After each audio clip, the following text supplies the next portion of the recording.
오늘은 어버이 주일입니다. 어버이 주일이 되면은 저는 늘 고민이 됩니다. 왜냐하면 우리 교회는 어버이 주일날 연합 예배를 드리거든요. 그런데 또 일부 예배는 연합 예배가 아닙니다. 그러니까 저는 이 설교를 준비할 때 이거를 누구를 대상으로 설교를 준비해야 되나 하는 고민이 항상 있습니다. 어버이 주일날 할 수 있는 설교는 비교적 제한적인데 주로 효도에 대한 얘기를 많이 합니다. 부모를 공경하는 것, 이것은 너무나도 중요하고 또 하나님께서 대단히 기뻐하시는 일입니다.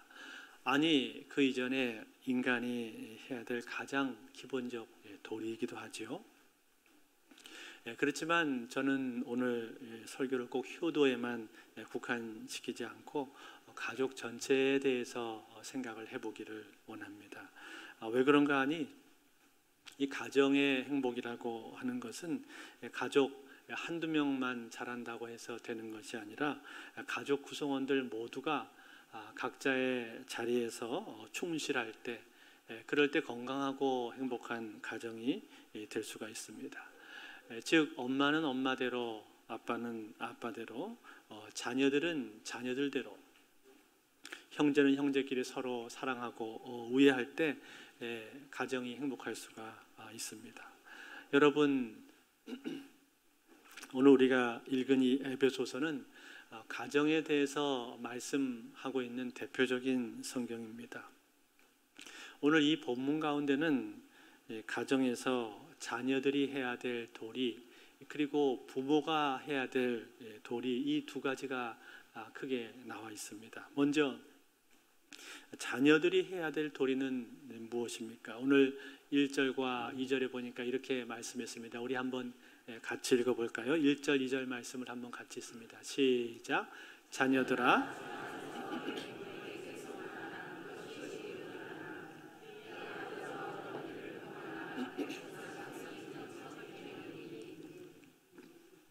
네, 자녀가 부모에게 해야 될 첫 번째 일은 순종이고 두 번째는 공경이라고 말을 했습니다.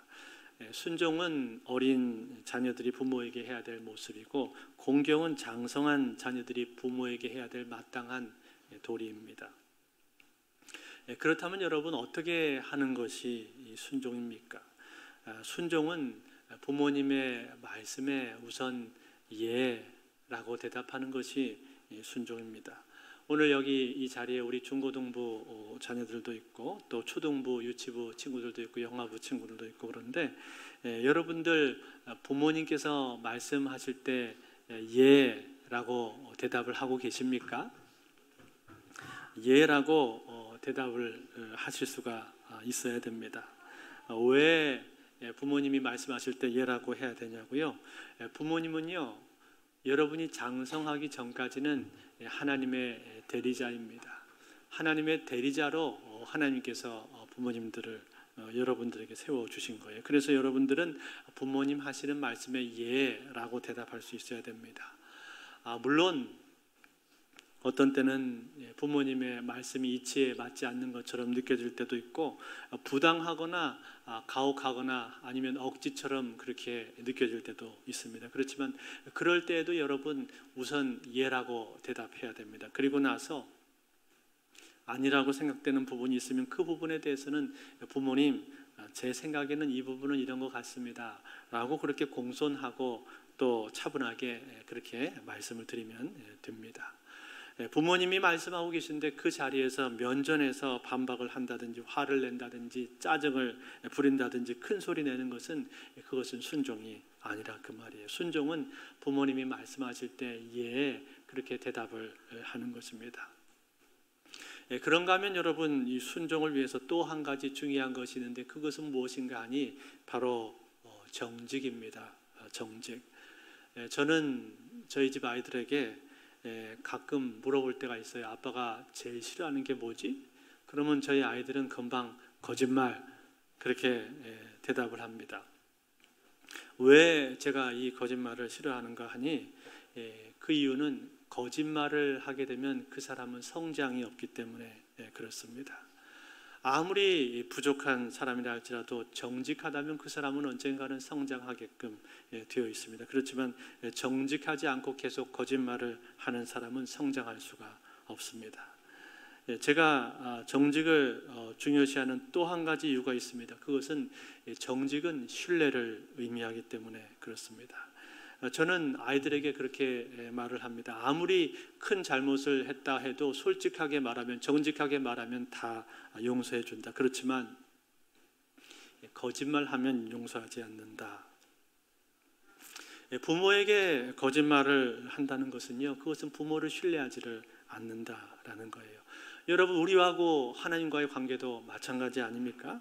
우리가 하나님 앞에서 거짓을 말한다면 그것은 하나님을 신뢰하는 것이 아니잖아요. 우리가 하나님 앞에 진실할 수 있는 것은 우리가 하나님을 신뢰하기 때문에 진실할 수 있는 것 아닙니까? 마찬가지입니다. 부모와 자녀와의 관계에 있어서도 신뢰한다면 정직할 수가 있는 거예요. 그런데 정직하지 않다면 그것은 신뢰하지 않는다라는 거죠. 즉, 신뢰 관계가 깨졌다, 그런 말이에요. 그래서 이것은 심각한 문제입니다. 때문에 저는 이 정직을 가장 중요하게 생각을 합니다. 다시 말해, 이 정직은 곧 순종이나 마찬가지다, 그런 말이죠. 그런 거로 여러분, 오늘 이 자리에 있는 우리 사랑하는 자녀들, 부모님께 순종하실 수 있기를 바랍니다. 부모님 말씀하시면 예, 그렇게 대답을 하실 수 있기를 바랍니다. 그리고 부모님 앞에서는 정직하실 수 있기를 바랍니다. 두 번째입니다. 두 번째로 장성한 자녀가 부모에게 해야 될 도리는 무엇인가? 그것은 바로 공경입니다. 공경. 오늘 2절 말씀에 그렇게 되어 있죠. 2절 말씀. 내 아버지와 어머니를 공경하라. 이것은 약속이 있는 첫 계명이니. 여러분, 여기 있는 이 공경이라는 단어는 카베드라는 단어인데, 이 단어는 무겁게 여기다라는 뜻입니다. 즉 귀하게 여긴다라는 말이죠. 그런데 여러분, 이 단어들이요, 이 카베드라든지 혹은 이 단어를 번역한 헬라어 단어라든지 이 단어들이요, 주로 어디에 쓰인 단어냐면 이 단어는 하나님께 사용되었던 단어입니다. 구약과 신약을 통틀어서 하나님께 이 단어가 쓰였단 말이에요. 즉 하나님께 쓰였던 단어가 부모님에게 쓰이고 있다라는 거예요. 그 외에는 다른 곳에는 쓰이지를 않았습니다. 구약시대의 왕이 아무리 권력이 있고 엄중하다고 할지라도 왕을 향해서 이 단어가 사용되지 않았습니다. 선지자가 아무리 위대하다 할지라도 선지자를 공경하라, 이런 말이 성경에는 나오지를 않는다, 이 말은. 이 말은 어디에만 쓰였는가? 오직 하나님하고 부모님에게만 쓰인 단어예요. 출애굽기 16장 10절 말씀에 보면 이런 말씀이 나옵니다. 아론이 이스라엘 자손의 온 회중에게 말하며 그들이 광야를 바라보니 여호와의 영광이 구름 속에 나타나니라. 여기 영광이라고 하는 단어가 바로 이 카보드라는 단어인데, 무거움, 영화로움, 존귀, 그런 뜻이에요. 뿐만 아니라 신약 성경에 와서 봐도 신약의 디모데 전서 1장 17절에 보면은 이런 말씀이 있습니다. 영원하신 왕 곧 썩지 아니하고 보이지 아니하고 홀로 하나이신 하나님께 존귀와 영광이 영원 무궁하도록 있을지어다. 아멘. 여기 나오는 이 존귀라고 하는 이 단어, 이거 역시 이 카보드를 헬라어로 번역한 말인데, 즉 공경하고 똑같은 단어란 말이에요. 그러니까 영광, 존귀, 공경, 이 단어가 다 같은 단어라는 얘기입니다. 결국 무슨 뜻이 되는 거예요? 하나님께만 사용되었던 그 단어를 부모님에게 사용했다. 그 말은 부모님이 하나님의 그 권위가, 부모님께 하나님이 주신 권위가 들어있다, 그런 뜻입니다. 부모를 섬기는 것이 그처럼 중요하다라고 말을 하는 거죠. 마치 우리는 하나님을 섬기듯이 그렇게 부모님을 섬겨야 된다라는 말씀을 하고 있다라는 거예요. 그렇다면 여러분, 어떻게 하는 것이 부모님을 공경하는 것입니까? 먼저는 여러분, 부모님이 하시는 말씀을 잘 들어야 됩니다. 여러분, 우리가 부모님이 우리에게 뭔가를 말씀하실 때 그 말씀을 잘 듣는다는 거 결코 쉽지 않죠. 어렵습니다. 부모님이 때로는 하셨던 말씀을 또 하기도 하고 또 하기도 하고 그러세요. 연세가 드실수록 더 그렇습니다. 그런데 여러분, 부모님이 하셨던 말씀을 또 하시고 또 하시고 그렇게 하는 이유는요, 부모님이 자주 하시는 말씀은 그에게는 부모님이 과거로 돌아가면 그렇게 살고 싶으시다라는 얘기를 하고 있는 거예요. 부모님이 그렇게 살지 못해서 후회가 된다는 말씀을 지금 하고 계신 겁니다. 그래서 우리는 그 말씀을 잘 들어야 됩니다. 미국의 그릭 맥도날드라는 분이 이런 글을 쓰셨습니다. 제목이 75세 노인이 산상수훈인데 이렇게 돼 있어요. 기분 좋은 얼굴로 찾아와서 잠시나마 나에게 잡담을 나눠준 자에게는 복이 있나니 나더러 그 얘기는 오늘만도 2번이나 하는 것이라고 핀잔을 주지 않는 자에게는 복이 있나니. 이렇게 노인의 마음을 희화시켜서 시로 표현을 했습니다. 그만큼 여러분 우리 부모님 입장에서는 자기 이야기를 잘 들어주는 것이 중요하고 또 그것이 그렇게 큰 기쁨을 준다라는 거예요. 여러분 우리가 부모님 이야기를 들어드리는 거 쉬운 거 아니지만 한번 생각해 보세요. 어느 순간이 되면 이제 부모님 돌아가시고 나면은 그 목소리 들을 수가 없잖아요. 부모님 하시는 잔소리조차도 그 반복되는 레파토리조차도 우리가 들을 수가 없습니다. 그럴 때면 여러분 그 목소리가 얼마나 그립겠습니까? 부모님의 그 음성이 얼마나 그립겠어요. 뿐만 아니라 부모님이 어느 날 치매라도 걸리기로라도 한다면 그래서 자식들을 알아보지를 못하고 딴 얘기만을 계속 하신다면 얼마나 안타깝겠습니까? 얼마나 마음이 아프고 슬프겠어요. 그러니까 여러분 그렇게 되기 전에 우리가 시간이 있을 때 부모님과 소통하시고 부모님의 이야기를 잘 들어주실 수 있기를 바랍니다. 그런가 하면 여러분 부모님의 이야기를 잘 들어드리는 것 외에 또 한 가지 우리가 부모님을 공경할 수 있는 것이 있습니다. 그것은 무엇인가? 부모의 마음을 편하게 해드리는 거예요. 부모님 혹시 불편하신 것은 없는지 필요한 건 없는지 그런 거를 계속 살피고 채워드리는 겁니다. 특별히 여러분 요즘은요 이 정보화 시대이기 때문에 인터넷이라든지 스마트폰이라든지 이런 것들이 많이 발달하지 않았습니까? 이런 전자기기들이 많단 말이에요. 그래서 이 전자기기들로 인해서 부모님들이 때로는 불편하고 때로는 두려움을 가지실 때도 많이 있습니다. 그런 부분에 우리 부모님이 불편함이 없는지 그런 것을 잘 살피고 그걸 도와드리고 채워드리는 것, 이건 역시 자녀된 사람들이 해야 될 중요한 일 중에 하나입니다.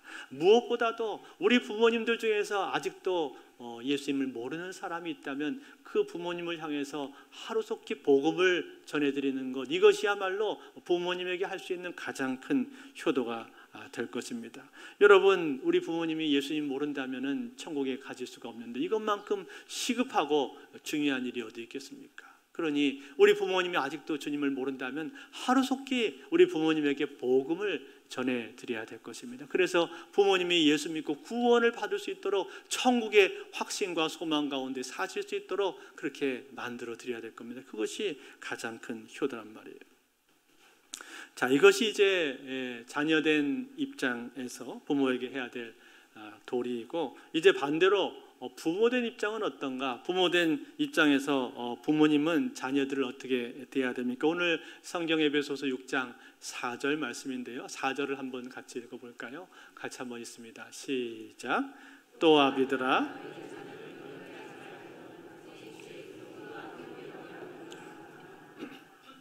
또 아비들아, 그렇게 말을 했는데, 여러분 여기 이 아비들아라는 말은 이것은 꼭 아버지만을 말하는 것이 아니라 어머니까지도 포함한 말입니다. 1절부터 쭉 흐르는 맥락을 볼 때 그렇습니다.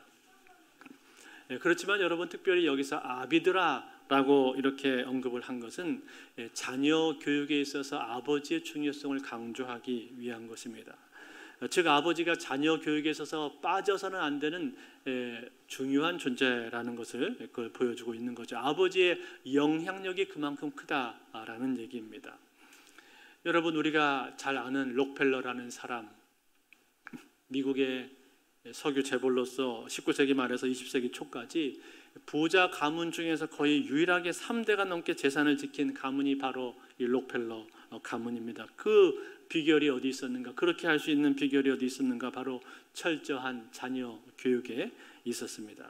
여러분 록펠러는 아버지로서 자기 자녀들을 철저하게 교육을 시켰습니다. 그래서 용돈을 허투루 주지 않고 자기가 노력한 만큼 대가로 용돈을 주고 또 11조를 철저하게 드리겠습니다. 용돈의 3분의 1은 저축을 하게 하고 또 3분의 1은 어려운 사람을 돕는 기부금으로 쓰도록 하고 용돈 기입장을 반드시 기입을 하도록 그렇게 했습니다. 록펠러가 자녀에게 항상 강조했던 세 가지 사항이 있습니다. 첫 번째, 예배 시간에 항상 앞자리에 앉아서 예배를 드려라. 두 번째, 11조를 잘 드려라. 세 번째, 목회자들을 잘 섬겨라. 이 세 가지를 철저하게 자녀들에게 교육했기 때문에 그 가정이 재벌로서 재벌의 가문이 무너지지 않고 3대가 넘도록 그렇게 유지가 되었다고 합니다. 이처럼 아버지의 영향력이라고 하는 것은 크다라는 거예요. 그래서 반드시 자녀 교육할 때 자녀 교육에 있어서 아버지가 주체가 되어야 한다라는 사실이에요. 그렇다면 여러분, 우리가 자녀들을 교육할 때 어떻게 교육해야 됩니까? 어떻게 양육을 해야 됩니까? 오늘 첫 번째로 뭐라고 말했습니까? 너희 자녀를 노엽게 하지 말고. 노엽게 하지 않는다, 이 말이 무슨 뜻입니까? 이 말은 자녀들이 울분을 느끼지 않게 한다, 그런 말이에요. 즉 자녀가 그 마음속에 억울함과 억하 심정으로 인해서 분통 터지지 않게 그렇게 한다, 그런 뜻이에요. 그렇다면 여러분, 우리 자녀들이 언제 그렇게 마음속으로 분노를 하게 됩니까? 자기의 마음을 부모가 몰라줄 때, 이해해주지 않을 때, 자기 이야기를 귀 기울여 들어주지 않을 때, 혹은 일방적으로 지시한다든지 강압적으로 명령한다든지 부당하게 대우할 때, 그럴 때 자녀들은 울분을 느끼게 됩니다. 그럴 때 자녀들은 어떤 생각을 갖게 됩니까? 우리 엄마는 나를 이해해주지 않아. 우리 아빠는 나한테 관심이 없어. 대화가 통하지가 않아. 그런 생각을 합니다. 그러면 점점 마음의 문을 닫게 되는 거죠. 그런가 하면 또 어떤 경우에 울분을 느끼게 되는가? 부모가 무례할 때.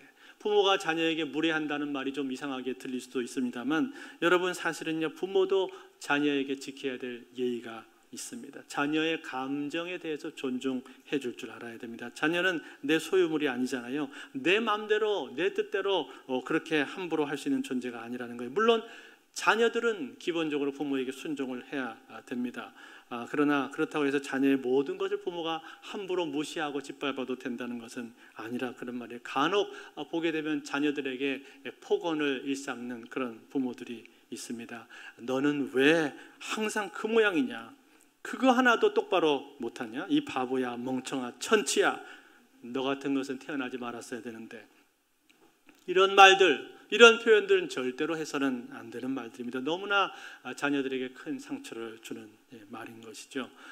통계 조사에 따르면요, 부모와의 갈등을 경험한 경우에 청소년 중에 31%가 그 자리에서 화를 낸다고 말을 했고, 냉전 상태로 버티거나 하루 종일 그 생각만 한다고 답한 경우가 22%, 부모가 자녀의 이해 없이 꾸중을 했을 경우에 지겹고 화나고 억울하다는 생각이 든다는 대답이 42%나 됐습니다. 이런 것들이 우리 자녀들을 분노하게 한다라는 거예요. 또 자녀를 분노하게 하는 것 있죠. 그것은 부모가 자기에게는 관심이 없고 오직 공부에만, 오직 성적에만 관심이 있을 때, 그럴 때 자녀들은 그것을 금방 알고 분개하게 됩니다. 또 다른 친구들하고 비교할 때, 옆집에 아무개는 100점을 맞아왔던데 너는 왜 그거밖에 못 맞았냐? 그럴 때 분개하게 되는 것이죠. 그뿐만이 아니라 가정에서 자녀가 마음속 깊이 분노를 갖게 되는 경우가 있습니다. 그것은 바로 부모가 서로 사이가 좋지 않을 때, 부모가 서로 싸우고 다투고 할 때, 그럴 때입니다. 가정이 평안하고 화목해야 되는데 그렇지가 못하고, 사랑을 받아야 될 가정에서 사랑받지 못하고 오히려 집에 있으면 늘 불안하고 가슴이 조마조마할 때, 그럴 때 자녀는 마음속 깊이 좌절과 분노를 갖게 됩니다. 그것만큼 우리 자녀들의 마음을 힘들게 하는 것이 없다는 거예요. 그래서 가출한 청소년들의 이야기를 들어보면 대부분 그 가정의 부부가 불화하는 경우들이 많습니다. 자, 이런 것들이 우리 자녀들을 노엽게 만드는 것입니다. 그렇다면 여러분, 이제 그렇게 하지 않고 우리가 어떻게 해야 된다는 거예요? 노엽게 하지 말고 어떻게 하라고 오늘 말씀해 주고 있습니까? 주의 교양과 훈계로 양육하라.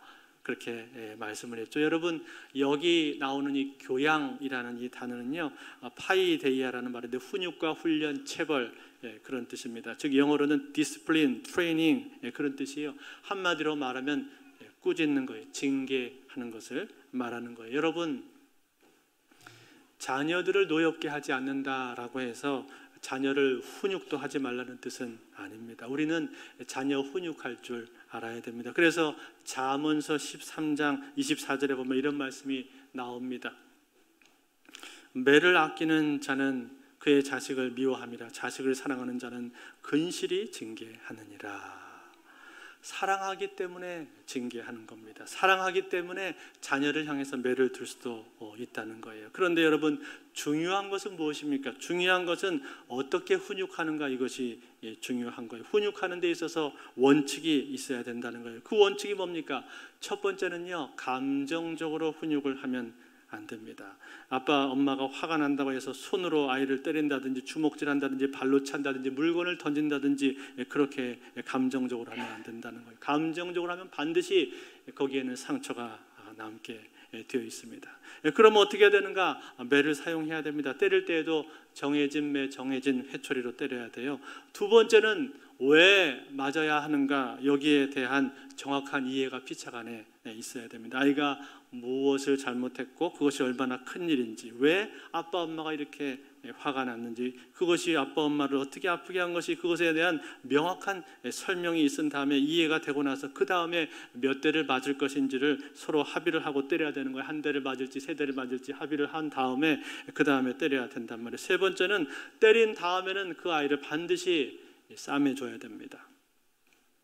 안아주고요, 아픈 곳을 매만져주고, 아빠가 절대로 너를 미워서 때린 것이 아니라 사랑해서 때렸다는 사실을 알려주면서 위로해주고 그리고 안아줘야 되는 거예요. 그래야 아이에게 상처가 남지가 않습니다. 물론 여러분, 이렇게 하는 것이 결코 쉬운 일은 아닙니다. 그렇지만 여러분, 이렇게 훈육을 했을 때 그 훈육에는요, 참으로 큰 효과가 있습니다. 그 매가 아이의 뼛속 깊숙이 들어가서 아이의 머릿속에 오래 각인이 되는 거예요. 그래서 그 아이가 올바른 길로 걸어가게 되는 것입니다. 그런가 하면 여러분, 오늘 주의 교양과 훈계 그랬는데, 훈계라는 이 단어는 누데시아라는 헬라 말인데, 이것은 말로 하는 교훈이나 충고 혹은 격려를 뜻하는 말입니다. 특별히 교훈이라고 했을 때 이것은 명제적인 교훈보다는, 즉 이것을 해라 하지 말라 이런 말보다는 우리 아이들에게 어떠한 이야기를 들려주는 편이 더 좋습니다. 여러분, 우리 아이들은요, 많은 이야기를 통해서 교훈을 얻고 생각의 폭이 넓어집니다. 그래서 되도록이면은 아빠 엄마가 이야기를 많이 들려주는 것이 좋아요. 아빠 엄마가 과거에 실수했던 이야기, 실패했던 이야기, 또 주변 사람들의 이야기, 내 주변 가까운 사람들의 신앙적인 이야기, 이런 이야기를 여러분 아이들한테 자주 해주십시오. 그러면 아이들은 그 이야기를 굉장히 재미있게 듣습니다. 또 책을 많이 읽는 것도 이런 면에서는 도움이 많이 됩니다. 그런데 여러분, 이 교훈보다도 더 중요한 것은 무엇인가? 그것은 바로 격려입니다. 격려. 여러분, 우리 아이들은요, 굉장히 많은 격려를 필요로 하고 있습니다. 우리 아이들은 아직 어리고 미숙하기 때문에 실수하고 또 실패를 거듭합니다. 그리고 무엇인가 새로운 일을 시작할 때면 두려움도 많이 생깁니다. 그럴 때 부모의 격려는 대단히 큰 힘이 됩니다. 특별히 격려할 때 중요한 점은 무엇인가? 결과보다는 과정을 칭찬을 해 주란 말이에요. 너 이번에 정말 열심히 했구나. 이거 어려운 거였는데 정말 성실하고 끈기 있게 했구나. 아빠가 보니까 너 이번에 진짜 노력을 많이 한 것 같네. 이렇게 여러분 과정을 칭찬을 해주면 아이들은요, 더 큰 힘과 격려를 받습니다. 물론 결과를 칭찬을 해주는 것도 좋은 것입니다만, 그러나 격려, 이 과정을 칭찬을 해주면 더 효과가 크다는 것을 여러분 기억을 하시기를 바랍니다. 이렇게 부모로부터 격려를 받게 된 아이들은요, 얼마든지 자기 안에 있는 잠재력과 가능성을 펼치고 발휘를 할 수가 있습니다. 여러분, 우리 자녀들이요, 얼마나 부모로부터 인정받고 싶어 하는지 모릅니다. 얼마나 부모한테 칭찬받고 사랑을 받고 싶어 하는지를 모릅니다. 심지어는 부모를 뛰어넘고 싶죠. 부모를 능가하고 싶어 합니다. 이것을 우리가 많이 격려를 해줘야 된다라는 거예요. 노엽게 하지 말라는 그 말 자체가 그 말 안에 격려하라는 뜻이 들어있는 것 아닙니까? 격려를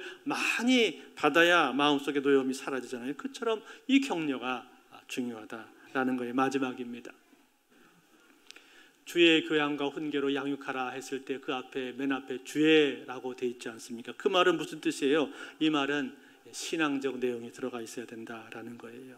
격려하되 영적인 격려가 있어야 된다라고 말씀하고 있는 겁니다.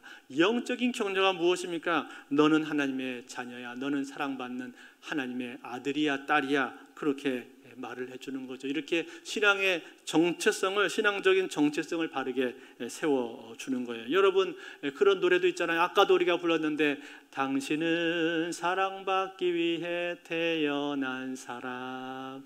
이 노래를요, 믿지 않는 사람들도 요즘은 많이 부릅니다. 그래서 믿지 않는 사람들도 자기 자녀를 향해서 이런 노래를 부르는데, 하물며 믿는 하나님의 자녀들은 얼마나 더 사랑받기 위해서 태어난 아이들입니까?